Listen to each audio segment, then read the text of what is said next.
사도행전 3장 11절에서 26절까지 말씀인데요. 11절부터 16절까지만 읽도록 하겠습니다. 사도행전 3장 11절부터 16절까지만 읽도록 하겠습니다. 자, 한 절씩 읽겠습니다. 그 사람이 베드로와 요한 곁에 머물러 있는데 사람들이 모두 크게 놀라서 솔로몬 행각이라고 하는 곳으로 달려와서 그들에게로 모여들었다. 베드로가 그 사람들을 보고 그들에게 말하였다. 이스라엘 동포 여러분, 어찌하여 이 일을 이상하게 여깁니까? 또 어찌하여 여러분은 우리가 우리의 능력이나 경건으로 이 사람을 걷게 한 것처럼 우리를 바라봅니까? 아브라함의 하나님과 이삭의 하나님과 야곱의 하나님, 곧 우리 조상의 하나님께서 자기의 종 예수를 영광스럽게 하셨습니다. 여러분은 일찍이 그를 넘겨주었고 빌라도가 놓아주기로 작정하였을 때에도 여러분은 빌라도 앞에서 그것을 거부하였습니다. 여러분은 그 거룩하고 의로우신 분을 거절하고 살인자를 놓아달라고 청하였습니다. 그래서 여러분은 생명의 근원이 되시는 주님을 죽였습니다. 그러나 하나님께서는 그를 죽은 사람들 가운데서 살리셨습니다. 우리는 이 일의 증인입니다. 그런데 바로 이 예수의 이름이 여러분이 지금 보고 있고 잘 알고 있는 이 사람을 낫게 하였으니 이것은 그의 이름을 믿는 믿음을 힘입어 된 것입니다. 예수로 말미암은 그 믿음이 이 사람을 여러분 앞에서 이렇게 완전히 성하게 한 것입니다. 아멘.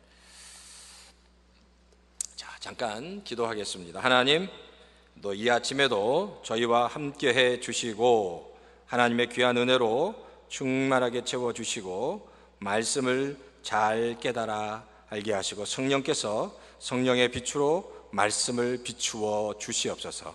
성도님들의 그 마음을 여셔서 하나님 찾아가 만나 주시고 하나님과 만나는 역사, 하나님 앞에 정말 아름답게 나아가는 역사, 헌신하는 역사, 그런 놀라운 시간 될 수 있도록 주여 도와 주시옵소서. 감사를 드리고 이 모든 말씀을 예수님의 이름으로 간절히 기도하옵나이다. 아멘. 자, 다 같이 또 성경을 좀 드시고요. 다 같이 좀 오늘 같이 크게 외치면 좋겠습니다. 말씀을 받기 전에 마음을 열기 위함입니다. 다 같이 한번, 자, 준비되셨죠? 같이 큰 소리로 읽겠습니다. 시작. 주의 말씀은 내 발의 등불이요 내 길의 빛입니다. 주의 말씀은 내 삶을 변화시킵니다. 나는 축복의 통로입니다. 오늘도 말씀하여 주십시오. 주의 말씀에 마음의 문을 엽니다. 듣고 깨닫고 말씀대로 살겠습니다. 아멘. 아멘. 자, 어찌 이런 일을 이상히 여깁니까? 라는 제목으로 우리 다 같이 한번 또 말씀을 듣는 시간을 갖도록 하겠습니다.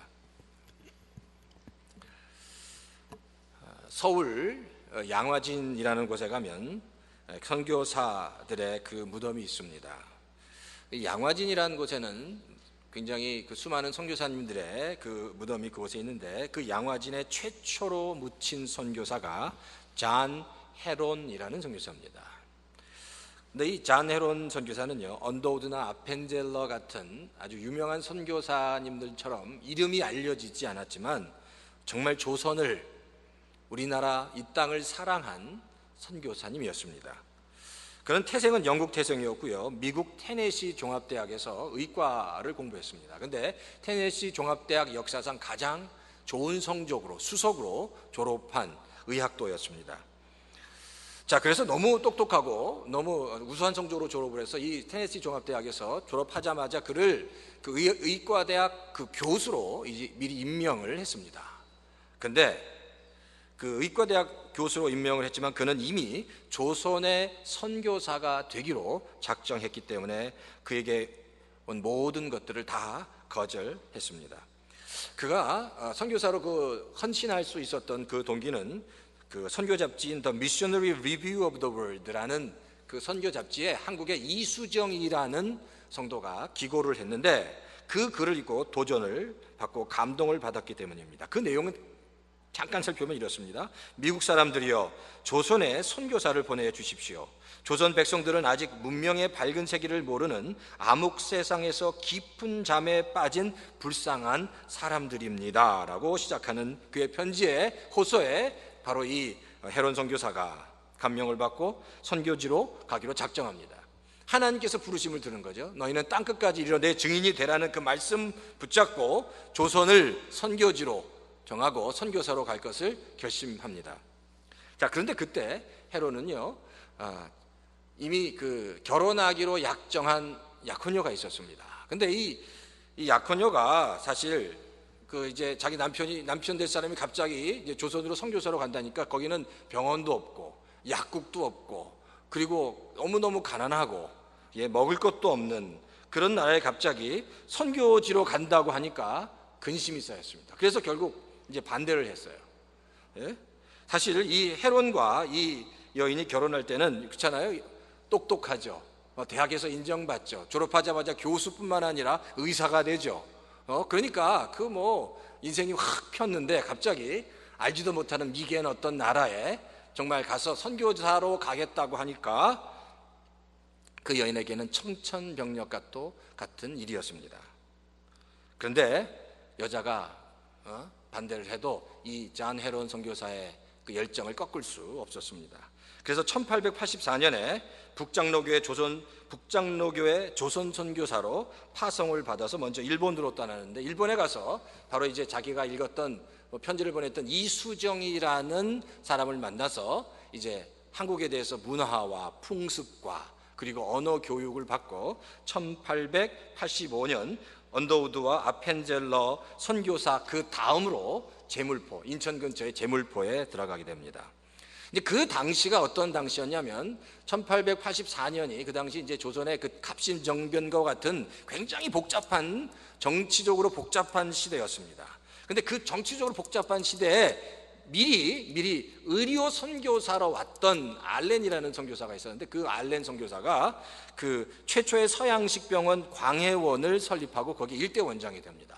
근데 이 알렌 선교사가 고종 황제의 주치의가 되면서 이제 광해원의 원장 자리가 비니까 바로 이 잔 헤론 선교사가 광해원의 2대 원장으로 임명을 받습니다. 그러면서 이름을 광해원에서 제중원으로 바뀝니다.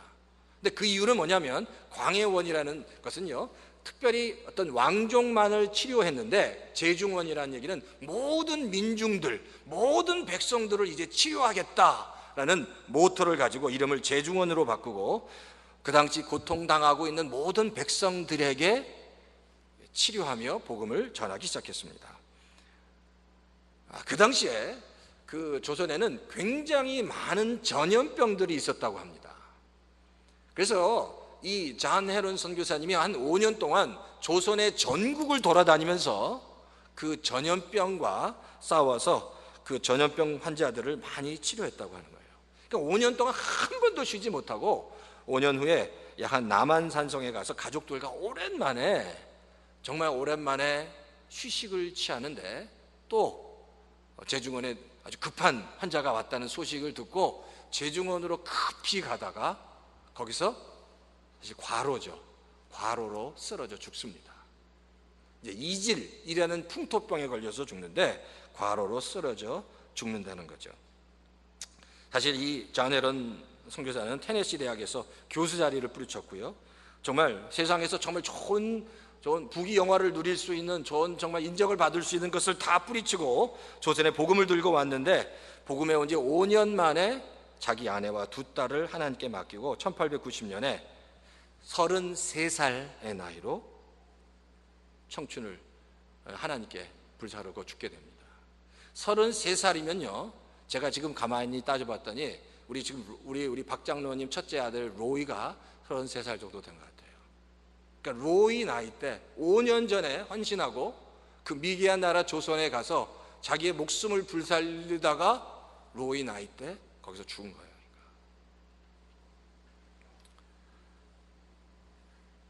이 일을 당한 다음에 뜻밖의 슬픔 때문에 가족과 선교사들은 미국 그 선교사들의 논의 끝에 조선 그 선교사 사저에 이 잔 헤론 선교사를 묻습니다. 근데 그 당시만 해도 사대문 안에는 이 시체를 매장할 수 없다는 거예요.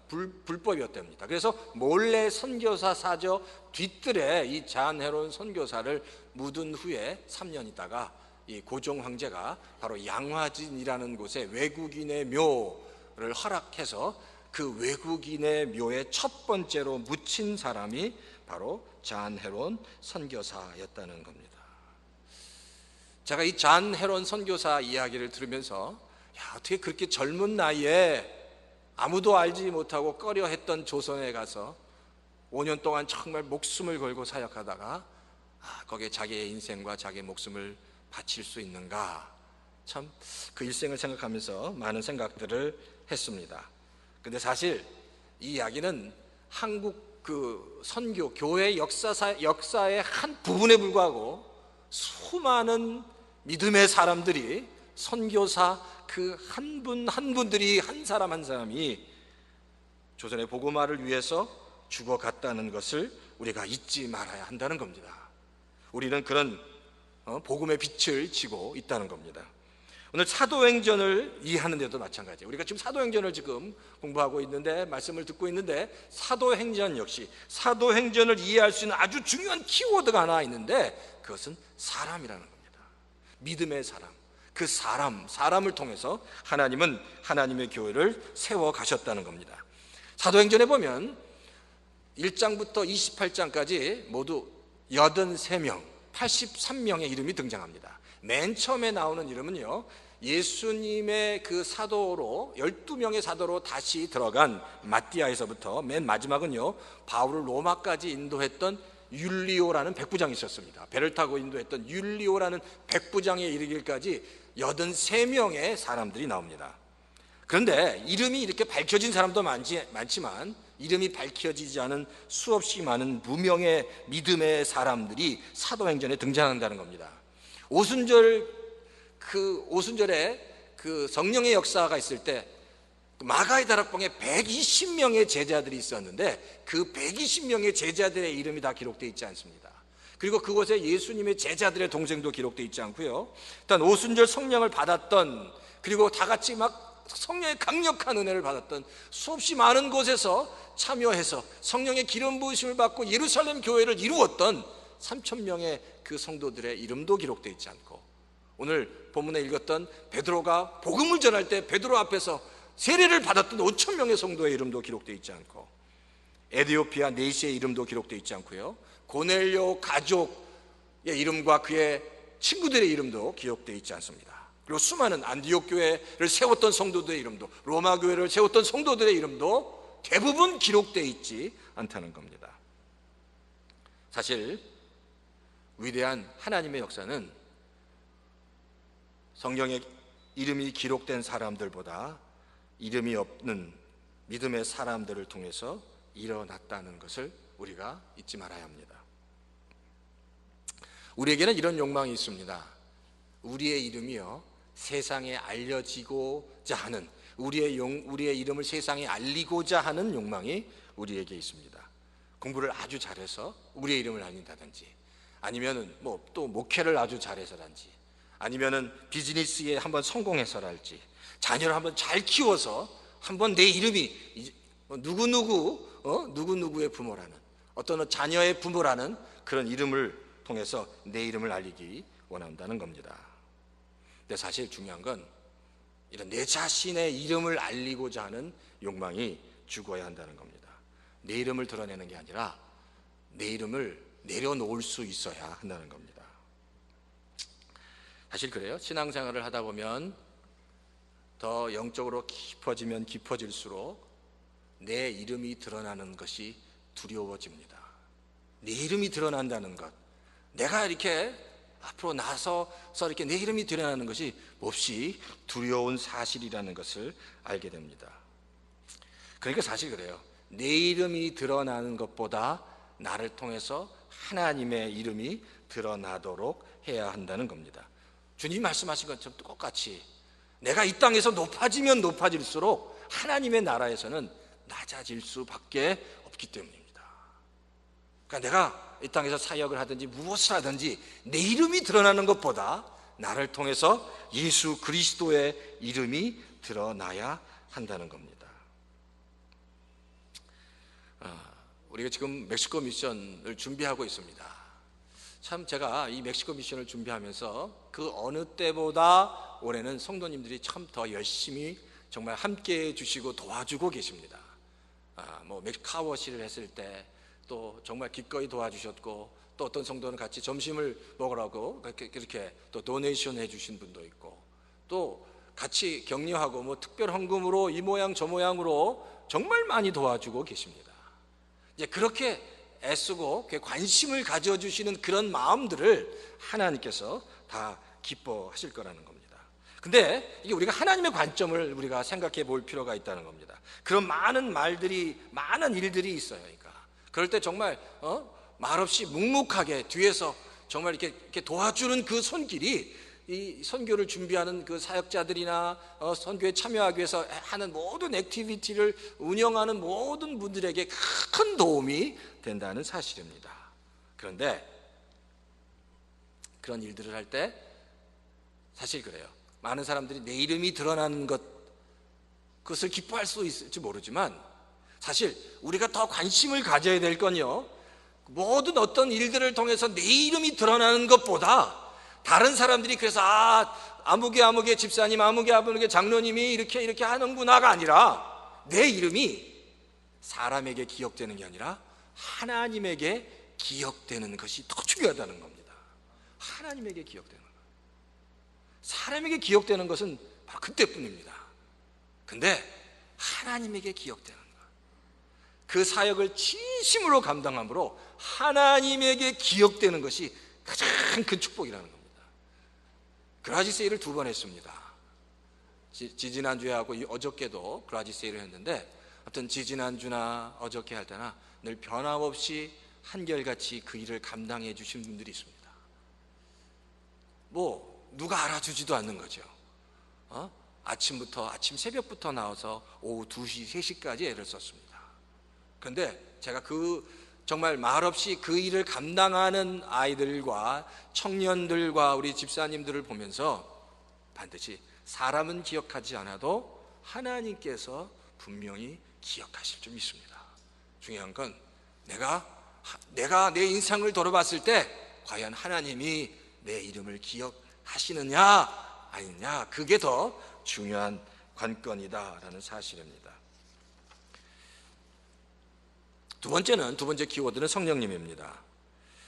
교회 사역에 있어서 가장 중요한 건 성령입니다.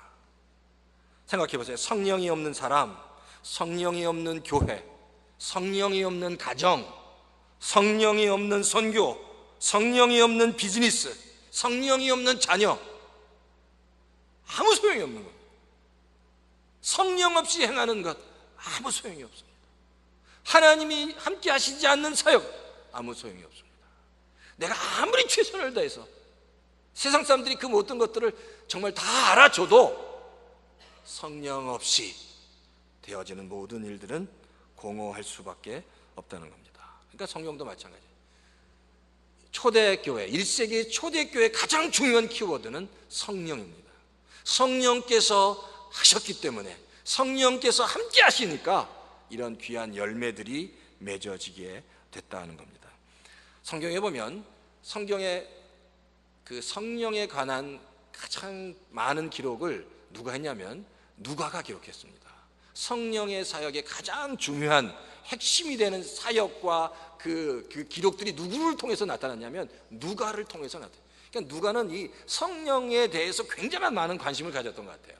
성령에 대해서, 성령이 어떻게 교회를 움직이는지, 성령이 어떻게 사람을 움직이는지, 성령을 통해서 하나님이 어떻게 역사하시는지 아주 철저하게 성령의 사역을 기록합니다. 근데 누가는 그래서 이 사도행전을 보면 뭔가 마지막 보면 뭔가 안타까움이 있어요. 사도행전 이후에 after act라고 해요. 포스트 사도행전의 그 놀라운 사역들을 누가는 기록하고 싶었습니다. 근데 이제 그게 기회가 되지 않아요. 근데 포스트 사도행전 이후에 또 많은 일들이 성령을 통해서 일어났다는 사실입니다. 근데 사도행전의 그 성령 사역은 그때 끝난 것이 아니라 지금 21세기를 살아가는 우리에게도 성령은 역사하고 있다는 겁니다. 우리에게도 역사하셔야 되는 겁니다. 내 삶 가운데, 내 비즈니스 가운데, 내 가정 가운데, 회사 가운데, 나의 일터 가운데 성령이 함께 하셔야 됩니다. 성령이 함께 하시지 않으면 아무것도 아니라는 거, 아무 소용이 없다는 거, 우리가 정말 뼈저리게 깨달아야 합니다. 그래서 우리가 기도할 때, 이 멕시코 미션 할 때도 성령께서 함께 해 주십시오. 내 인생 가운데 성령께서 함께 해 주셔야 합니다. 우리 자녀 가운데 성령께서 정말 함께 해 주셔야 합니다. 그래서 하나님이 인정해 주시는 삶, 하나님께서 기뻐해 주시는 삶이 되어야 하는 겁니다. 자, 오늘 사실 우리가 사도행전 3장 11절부터 16절까지 읽었습니다. 16절까지 읽었는데 사실 이 사건은 사도행전에서 일어난 가장 강력한 성령의 역사 후에 일어난 사건입니다. 이제 베드로의 첫 번째 설교는 사도행전 2장에 등장합니다. 그리고 이제 사도행전 3장의 11절부터 등장하는 것은 베드로의 두 번째 설교입니다. 근데 이 베드로의 두 번째 설교를 가만히 들여다보면 안진뱅이가 일어난 후에 어떤 일들이 일어났는지를 베드로의 설교를 통해서 우리가 알 수 있습니다.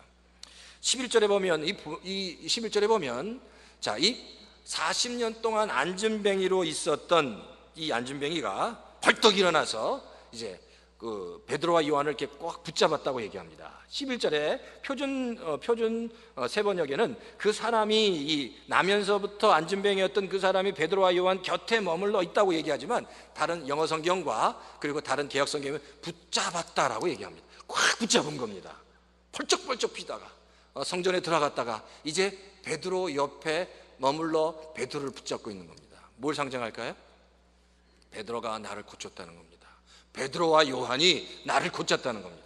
그리고 그 사람이 그 성전에 온 사방을 뛰어다니니까 성전에 오후 3시에 기도하기 위해서 모였던 수많은 유대인들이 오후 3시에 솔로몬 행각이라는 곳에 다 모였는데 그 숫자가 다그만치 남자만 5,000명, 아이와 여자까지 합치면 적어도 10,000명이 이상이나 되는 엄청나게 많은 사람들이 솔로몬 행각에 모였습니다. 그리고 그 행각 위에 베드로와 요한이 서 있고요, 그 옆에 안진뱅이였던 40년 동안 안진뱅이였던 한 남자가 서 있는 거예요. 그리고 그 사람이 베드로를 붙잡고 있는 겁니다. 한번 생각해 보십시오. 난리가 난 거죠. 야, 어떻게 저 사람이 고침을 받았는지 사람들이 알기 시작한 겁니다. 펄쩍펄쩍 뛸 때는 이 사람이 갑자기 어떻게 이렇게 됐는지 의아하다가 모든 그 주목이, 스팟라이트이 이제 베드로와 요한에게 비춰지기 시작하는 겁니다. 왜 저 사람이 저렇게 펄쩍펄쩍 뛰어다닐 수 있는지 그 이유를 사람들이 알기 시작했고, 그리고 베드로와 요한을 주목하기 시작했고, 그리고 베드로와 요한이 그들 앞에서 설교하기 시작했다는 겁니다. 자, 그런데 그 베드로와 요한의 설교를 한번 들어보십시오. 그 베드로와 요한의 설교를 들어보면 베드로와 요한이 그 이스라엘 동포들을 향해서 이렇게 얘기합니다. 12절에 베드로가 그 사람들을 보고 그들에게 말하였다. 이스라엘 동포 여러분, 어찌하여 이 일을 이상하게 여깁니까? 라고 얘기합니다. 또 어찌하여 여러분은 우리가 우리의 능력이나 경건으로 이 사람을 걷게 한 것처럼 우리를 바라봅니까? 라고 묻습니다. 사실 이 설교할 때 한번 보세요. 한번 생각해. 한 10,000명이나 되는 사람이, 사실 그 예루살렘 성전 앞은 그렇게 넓지 않습니다. 근데 어떻게 거기에 이렇게 10,000명 정도가 되는 사람이 모였을지 상상이 되지 않습니다. 정말 빼곡하게 모였습니다. 그리고 모든 사람이 그 베드로와 요한을 주목하면서 무슨 말씀을 전할지 귀를 기울이고 있다는 겁니다. 근데 베드로와 요한의 그 일성이 뭐냐면, 어찌하여 이 일을 이상하게 여깁니까? 라는 겁니다. 이게 무슨 얘기예요? 일은 내가 한 일이 아니라는 겁니다. 내가 한 일이 아니, 나를 보지 마십시오. 내가 가지고 있는 능력과 경건으로 된 일이 아니라는 겁니다. 사실 그런데 이런 상황이 되면 베드로가 요한이 이렇게 얘기했지만 아주 심각한 영적인 유혹에 빠질 수 있습니다. 어떤 유혹일까요? 이렇게 얘기하는 겁니다. 이렇게 얘기하는 게 아니라 어찌하여 이 일이 어찌하여 이 일을 이상하게 여깁니까? 라고 얘기하는 게 아니라 이 사람을 보십시오. 이 사람이 일어난 것은 주님과 제가 동업을 해서 이 일이 일어났습니다 라고 말하고 싶은, 뭐예요? 내가 좀 드러나고 싶은 그런 유혹이 사람에게는 있잖아요. 그러니까 주님이 하셨지만 주님과 내가 같이 했습니다 라고 한마디만 하면 그 수많은 사람들 가운데 베드로와 요한은 완전히 스타가 되는 겁니다. 그러니까 난리가 나는 거죠. 그런 유혹이 있을 거 아니에요. 그러니까 주님이 한 게 아니라 나도 좀 같이 했습니다. 그런 유혹을 받을 수 있다는 겁니다. 제가 그런 이야기를 들었는데, 교회 사역이라는 것은, 교회 사역할 때 특히 중요한 것은 우리가 어떤 일을 하든지 이런 유혹이 있을 수 있습니다. 나를 통해서 예수 그리스도 하나님이 드러나는 것이 아니라 누가 드러나요? 내가 드러납니다. 그리고 그것이 은근히 내 안에서 기쁨이 될 수 있다는 겁니다. 제가 잘 아는 어떤 교회가 세워졌는데 그런 것 같아요. 교회가 교회다워지기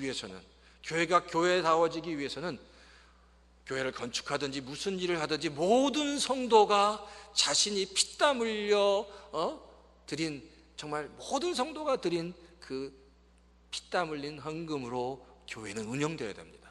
근데 어떤 교회가 지어지는데 어떤 돈 많은 한 성도가 교회를 헌금했어요. 그리고 건축을 했고, 다른 성도들은 뭐 헌금을 하지 않아도 그분이 워낙 많은 돈을 헌금했기 때문에, 더 넘치게 헌금했기 때문에 헌금할 필요도 없었습니다. 그리고 교회를 건축하고 교회를 구입하고 교회에서 이제 예배를 드리기 시작했는데 그때부터 문제가 되는 거예요. 모든 성도가 같이 하지 않은 교회는 그때부터 헌금을 많이 한 사람은 뭐 어떤 일, 주인의식이 생기는 거예요. 내교회라는 거예요. 내교회라는 게 무슨 뜻인지 아시겠죠? 내교회. 결국 그런 교회는 금방 무너집니다. 내가 드러나는 것, 무엇을 하든지 내가 드러나는 것은 금방 무너지는 겁니다. 가장 건강한 교회는 다 같이 해야 됩니다. 10불이든 100불이든 뭐 1불이든 간에 모든 성도가 내가 피땀 흘려서 번 돈으로 다 같이 주님의 몸된 교회를 세워갈 때 그 교회가 가장 건강하다는 거예요. 스타가 나타나서는 안 됩니다. 한 사람이 스팟라이트를 받아서도 안 됩니다. 그건 목회자도 마찬가지예요. 목회자 역시 스팟라이트를 받아서는 안 됩니다. 누가요? 예수 그리스도가 드러나야 한다는 사실입니다. 이 재정이라는 문제는 굉장히 심각합니다. 그래서 예루살렘 교회가 생각해 보십시오. 한 번에 3,000명, 한 번에 5,000명씩 세례를 받고 예루살렘 교회가 교인이 됐습니다. 그러니까 폭발적인 역사가 있고 수많은 사람들이 엄청나게 많은 헌금을 했습니다. 그러니까 어떤 문제가 딱 터지냐면 사도행전 5장에 보니까 벌써 11조 문제가 터지잖아요. 그러니까 아나니아와 삽비라가 그 11조 문제가 터집니다. 자, 그런 문제가 터질 때 뭐 교회가 혼란스러웠겠죠. 그러니까 그러나 가장 중요한 건 그겁니다. 하나님 앞에서 이게 재정적으로도 영적으로 투명해야 된다는 거죠. 한 사람이 아닙니다. 다 같이 가야 한다는 겁니다. 사실 교회가 교회되기 위해서는 우리가 베드로의 이 선언을 잊지 말아야 됩니다. 베드로의 선언이 뭡니까? 내게 은과 금은 없어도 내게 있는 것으로 내게 주노니 나사렛 예수의 이름으로 걸어라는 이 말씀. 은과 금은 없어도 내게 있는 것 내게 주노니 바로 그 나사렛 예수의 이름으로 걸어라 라는 이 선언이 바로 교회 가운데 있어야 한다는 겁니다. 교회는 절대 돈으로 되는 게 아닙니다. 어떤 한 사람이 어떤 힘으로 되는 게 아닙니다. 모든 성도가 다 한 마음으로 은과 금이 없어도 주님이 함께 하시면, 은혜와 능력을 주시면 할 수 있습니다 라는 고백이 있어야 된다는 겁니다. 누가복음 3장에 보면 세례 요한의 기록이 나옵니다. 세례 요한은요, 정말 세례 요한이 정말 위대한 사람이라는 것을 누가는 증명을 합니다. 누가복음 3장에 보면, 자 펴보지 않으셔도요, 제가 누가복음 3장에 보면 아주 그 당시에 아주 쟁쟁한 사람들이 나오는데, 첫 번째는 로마 황제 가이사의 이름이 나오고요, 그 당시 로마 총독이었던 빌라도의 이름이 나옵니다. 그리고 유대를 다스렸던 헤롯과 빌립 왕에 대한 이름이 나오고요, 그리고 그 당시 대제사장이었던 안나스와 가야바의 이름이 나옵니다. 이들은 그 당시 세상을 호령했던 사람들이었습니다. 그런데 놀랍게도요, 이들에게는 하나님의 말씀이 임하지 않았습니다. 하나님의 말씀이 그들 위에 임하지 않았습니다. 그러면 누구에게 하나님의 말씀이 임했을까요? 하나님의 말씀은 그 당시 홀로 광야에서 외롭게 복음을 전했던 세례 요한에게 하나님의 말씀이 임했다는 겁니다. 그 어떤 대제사장 안나스와 가야바도, 황제 가이사에게도, 헤롯과 빌립 왕에도, 세상을 호령했던 어떤 사람에게도 하나님의 말씀이 임하지 않고 광야에서 묵묵하게 하나님의 말씀을 전했던 세례 요한에게 하나님의 말씀이 임했다는 겁니다. 그런데 세례 요한에게도 영적인 위기가 찾아왔는데, 그것은 광야에서 복음을 전하는데 수많은 사람들이 세례 요한을 더 쫓아다니기 시작합니다. 그러면서 세례 요한에게 찾아가서 자문을 받고 묻기 시작합니다. 기도 제목을 나누면서 사람들이 세례 요한에게 스팟라이트를 비추면서 다시 세례 요한에게 이런 질문을 하는 거죠. 당신이 구약에 약속한 메시아가 아닙니까? 제가 생각하기엔 그 당시 그래, 메시아가 아닙니까가 아니라 당신은 메시아입니다, 그랬을 것 같아요. 세례 요한이 선포했던 그 불의 회개, 그리고 그 설교를 통해 사람들은 은혜를 받고, 당신이 메시아가 아닙니까? 라고 질문한 게 아니라 어떤 사람은 당신은 메시아입니다, 당신이 행하는 그 일들을 보면 당신은 메시아입니다 라고 얘기했을 것 같아요. 그 정도 됐으면, 세례 요한이 그 정도 됐으면 사람이 또 그랬을 거예요. 그 사람들 앞에서 그렇습니다 라고 얘기하고 싶은 마음이 굴뚝 같았을 것 같아요. 왜? 엄청난 역사가 일어났기 때문에, 수많은 사람들이 세례 요한을 쫓아다녔기 때문에. 근데 그때 세례 요한의 고백이 바로 그겁니다. 단호하게 이렇게 얘기합니다. 나는 쇠하여야 하고 그는, 예수님은 흥해야 합니다. 나는 쇠하여야 하고 그는 흥하여야 합니다 라고 고백했다는 겁니다. 바로 이게 우리 마음 중심에서 일어나는 우리의 고백이기도 해야 합니다. 주님, 나는 쇠하여질지라도, 내 이름이 드러나지 않을지라도, 주님, 주님의 이름이 내 삶을 통해서 드러나기 원합니다 라고 고백할 수 있어야 된다는 거예요. 근데 하나님은 그런 성도를 기뻐하신다는 겁니다. 구약 사사기에 보면, 제가 오늘 나눠드린 그 설교 노트에 보면 사사기 12장에 관한 이야기가 나오는데요, 사사기 12장 8절과 10절에 그 입산이라는 사람의 이야기가 나옵니다. 근데 그 입산이라는 사람과 아주 비슷한 야일이라는 사사 이야기가 있는데, 이 입산보다 야일의 이야기를 좀 잠깐 나누도록 하겠습니다. 사사기 10장 3절부터 5절에 보면 비슷한 얘기예요. 비슷한 얘기인데, 자, 이 야일의 이야기를 좀 나누면 좋겠어요. 이 사사기 10장 3절에 제가 이 사사 야일에 관한 이야기를 읽어드리겠습니다. 그 뒤에 길르앗 사람 야일이 일어나 20년 동안 이스라엘의 사사로 있었다. 그에게는 아들이 30명이 있었는데 그들은 30마리의 나귀를 타고 다녔고 성읍도 길르앗 땅에 30개나 가지고 있었다. 그 성읍들은 오늘날까지 하봇 야일이라고 불린다. 야일은 죽어서 기몬에 묻혔다라고 성경은 얘기합니다. 그리고 이 입산이라는 사사 이야기도 비슷해요. 근데 이 야일의 이야기를 들으면 20년 동안 이스라엘 사사로 있었는데 그에게 아들이 30명 있었다는 겁니다. 그리고 30마리의 나귀가 있었다는 겁니다. 그리고 성읍도 길르앗 땅에 30개나 있었다는 겁니다. 아들이 30명, 이건 정말 대단한 겁니다. 그리고 나귀가 30마리, 이 나귀는 지금에 하면 아주 좋은 세단 자동차 같은 거겠죠. 아들이 30에다가 세단 자동차에다가 길르앗 땅에 30개 엄청나게 많은 성읍이 누구에게 있었다고요? 바로 야일에게 있었다는 겁니다. 그런데 한번 이 야일의 기록, 이 사사기에 나타난 이 야일의 기록을 보면서 어떤 생각이 드십니까? 야, 야일 정말 멋들어지게 살았구나, 정말 하나님께 큰 축복을 받았구나, 이렇게 생각이 드십니까? 어떠세요? 이 야일의 기록을 보면서 야, 이 사람 대단하다.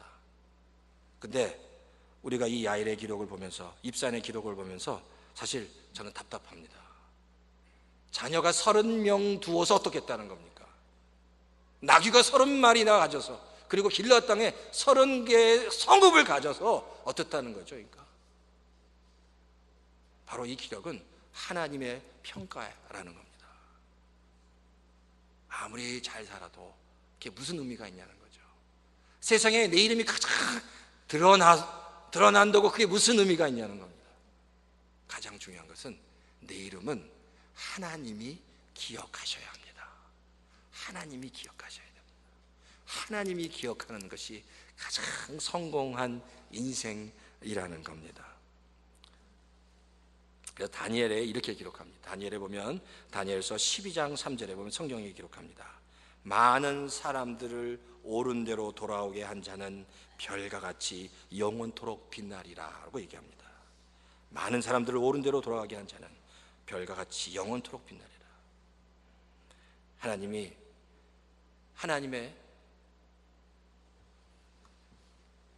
하나님께 우리의 이름이 기억될 때 우리가 영원토록 하나님으로 인해서 기억되는 역사가 있을 줄 믿습니다. 자, 이제 말씀을 읽겠습니다. 우리 얼바인 열린교회 성도 여러분, 멕시코 미션이든지 무슨 일을 하든지 제가 바라는 것, 저 역시도 마찬가지입니다. 우리가 하는 모든 일들은 하나님께서 하실 줄 믿습니다. 하나님께서 알아서 하실 겁니다. 내가 내 일을 최선을 다해서 감당하지만 내가 드러나는 것이 아니라 나를 통해서 정말 하나님의 이름이 드러나는 것, 하나님이 영광을 받는 것, 그렇잖아요. 나 때문에 하나님이 기뻐하시는 것. 내가 교회에서 뭐 쓰레기를 하나 줍든지, 무슨 뭐 백큐를 하나 하지라도, 뒤에서 방송실에서 그 방송 파워포인트를 돌리든지, 찬양을 하든지, 찬양팀을 하든지, 앞에서 그 순서지를 나눠주면서 안내를 사든지, 그 모든 일들이 그냥 하는 것이 아니라 하나님을 기쁘게 하고 하나님의 그 마음의 머리에 기억된다면, 그래서 그런 기쁜 마음으로 감당한다면 그것이 정말 하나님께서 기뻐하시는 하나님의 자녀가 될 줄 믿습니다. 바라기는 우리 얼바인 열린교회 성도들, 하나님의 기억받는, 하나님의 이름, 하나님으로부터 정말 그 이름이 기억되시는 그런 모든 성도들, 그래서 하나님의 그 기쁨이 넘치는 그런 성도들 다 되시기를 주의 이름으로 축원합니다. 이 시간 한번 잠깐 기도하면 좋겠습니다. 하나님, 내가 한 것이 아니라 하나님이 나를 통해서 하시고, 나를 통해서 하나님의 영광이 드러나게 해주십시오. 하나님의 영광이 나를 통해서 드러나게 해주십시오. 하나님, 나를 도와주십시오. 주님을 위해서 내가 헌신하기 원합니다. 그러나 내가 드러나는 것이 아니라 주님이 드러나게 해주십시오. 제자들이 자기의 이름을 드러내지 않고 주님께 영광 돌렸던 것처럼, 세례 요한이 자신의 이름을 드러내지 않고 결국 하나님께 영광을 돌렸던 것처럼, 나는 쇠하여야 합니다. 나는 쇠할지라도 주님 당신은 흥하여야 합니다 라고 정말 우리가 진심으로 고백할 수 있도록 주여 도와주십시오.